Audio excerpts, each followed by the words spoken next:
Minimum wage is not designed for the entry-level jobs. That's not designed. What's more disturbing than minimum wage is that wages in general, average household incomes, have not kept up with inflation. And so that's alarming. That's more alarming because that's the whole population. It's not just this segment that enters entry-level stuff at minimum wage. Because, if we go all the way back to minimum wage, I'm cutting grass for $3 a yard in 1972. Okay, 1,000. There were dinosaurs in the yard. We had to get them out of the yard. But 1972, $3 a yard. But minimum wage was $1.65. My buddy's working at Burger King flopping Whoppers, and he's making $1.65. If I can cut that $3 yard in an hour, I'm making double minimum wage at 12 years old. Right. And that's how my little math brain was working. So I'm running that mower, I'm going. And so you can even cut somebody's yard and just go to the door and be like, hey, just cut your yard.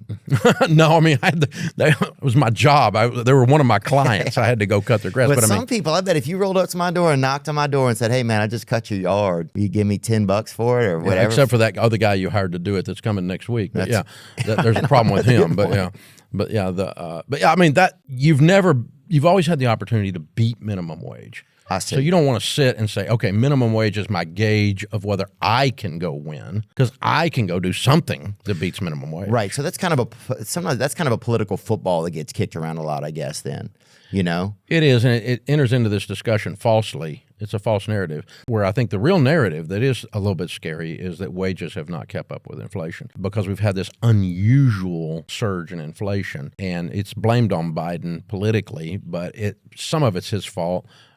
His policy issues, but most of it is just the lingering results of the pandemic. And so the shortages of things always drive prices up on anything.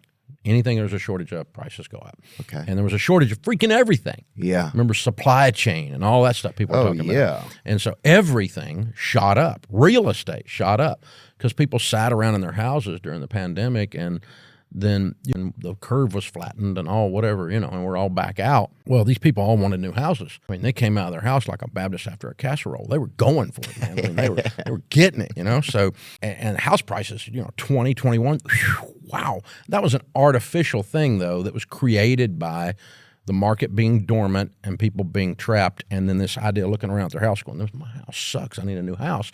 Boom, they hit the market hard. And it's still not recovered from that. It's still got the ripple of that.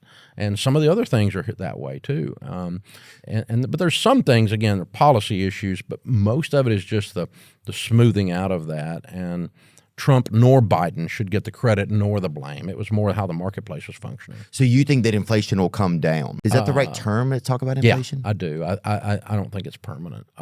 Again, to the extent that the politicians leave their hands off of stuff, but both parties. But as the marketplace will smooth out, again, demand, prices go up. Number of people want to pay that? No. So now demand goes down, right, which brings prices down. So the thing smooths out eventually. You find this equilibrium, this balance.